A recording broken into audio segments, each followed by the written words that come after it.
everyone, my name is Emma Watson. I have some breaking news for you today. There's another murder tragedy in the city. A European householder is shot dead by some native housebreakers. At 1:30 p.m. today, Arthur Jarvis was shot dead in his house by an intruder thought to be a native. It appears that Mrs. Jarvis and her 2 children were away for a short holiday, and that Mr. Jarvis was staying at home because of a cold.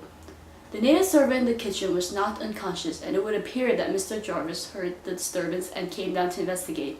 He was shot dead at a short range in the passageway leading from the stairs into the kitchen. There was no sign of any struggles. Yes, this is a very tragic death indeed. He was well known for his interest in social problems and for his efforts for the welfare of the non-European sections of the community. This is what some has to say about Arthur. This is a terrible loss for South Africa, for Arthur Jarvis was a courageous young man and a great fighter for justice. And it is a terrible loss for the church too. He was one of the finest of our young laymen. It is indeed a terrible thing.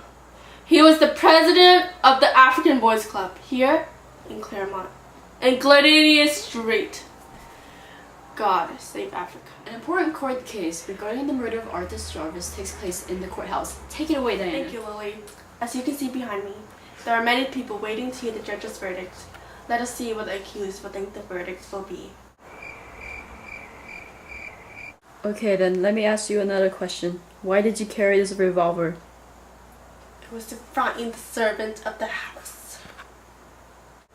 But why did you carry any revolver? Arthur Jarvis is not the only one who has been fighting for the non-European section of the community. Amelia Nebula is leading a boycott against all buses that goes to Alexandria or Johannesburg, because all road leads to Johannesburg. Diana has more details. The boycott is widespread. Every day, women and some that are sick and some crippled and children walk to their destination. They start walking at 4 in the morning and they do not get back until 8 at night. Some white men are helping the natives in their effort. Hey, do you need a ride? Yeah, thank you. Come. I have never seen such an interaction between the natives and the Europeans. As we may know, there are many problems in Johannesburg that ought to be addressed. One of the most prominent is the problem concerning native crime. So I am here on the street to ask several people what they think the city should implement to decrease native crime. Isn't it obvious? We need more than a third-class police station with 1 man at the beat and 1 at the telephone. We need more policemen if we want to keep this town safe. If you ask me, I think we definitely need more police and protection if we want to be safe around these native people. There needs to be more schooling facilities. This would cause a decrease in juvenile delinquency among native children. And who would pay for the schooling? Well, we should, of course.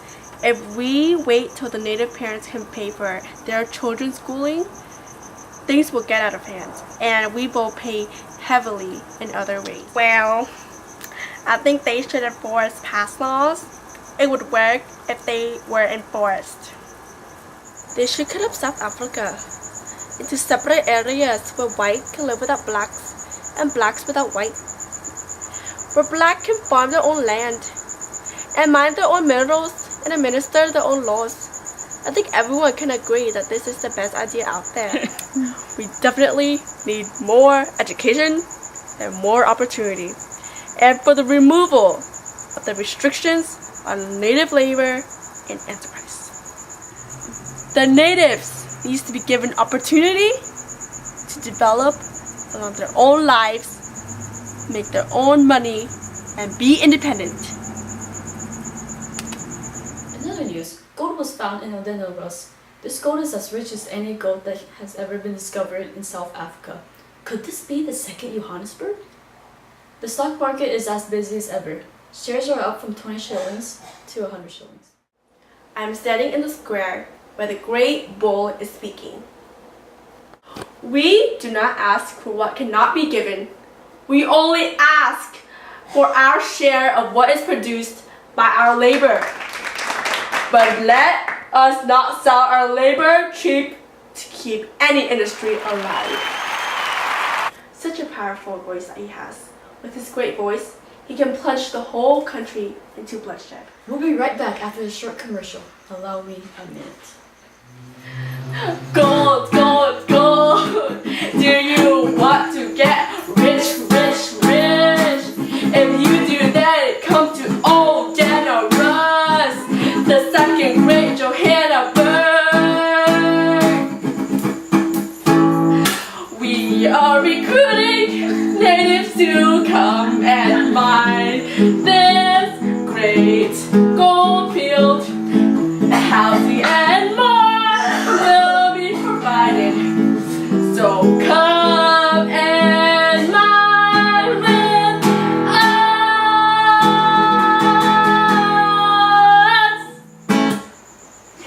Would you like a drink of water? I would like a drink of milk, fish from the fridge. There is no milk in the shinny. I'll just have ordinary milk then.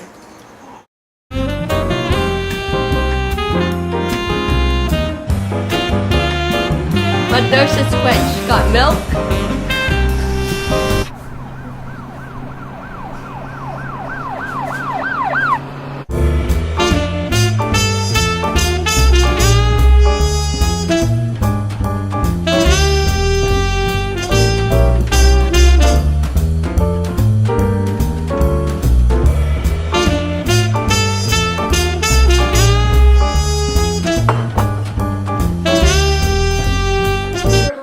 Shenny is in treacherous drought.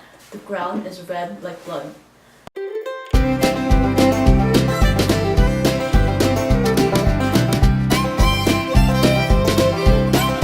The soil cannot keep the young men and girls anymore, but there is hope, a white man's word. Diana will give you more details in the weather forecast. This is the drought area, right here. Here, the great red hills stand desolate and the earth has torn away like flesh. The big dark clouds are moving eastward, foreshadowing that a great storm will hit Shenny. Citizens, please be prepared for a big rainstorm and lots of lightning. Welcome to the 4-day forecast of Johannesburg. On Monday, as you can see here, we'll have a lot of sunshine with a high of 103 degrees. It will be very hot to drink lots of water. On Tuesday, it will be partially sunny. On Wednesday, there will be some sprinkles. On Thursday, there will be a slight chance of thunderstorm. Have a nice day, everyone. A place that will be heavily affected by the rain is Shantytown, a newly built town in Orlando. Diana? This is Diana reporting from Shantytown. Shantytown is just up overnight. The people here build their shelters merely from iron, poles, and shacks. The people here have no roofs to protect themselves from the upcoming rain and the winter's cold. However, people are still moving in because there is no rent here except for a shilling to the community. Black people from Pinville and Alexandra and Sophiatown are flocking in like crazy. As you can hear, there are policemen at the scene. Police come and drive the people away, and some that they drive away are from Orlando itself. It really is a shame that the policemen have to take people away like that. Well folks, that's all the time we have this morning. Please come back at noon to find out the verdict of Arthur's case. Coming up next, Johannesburg's cuisine.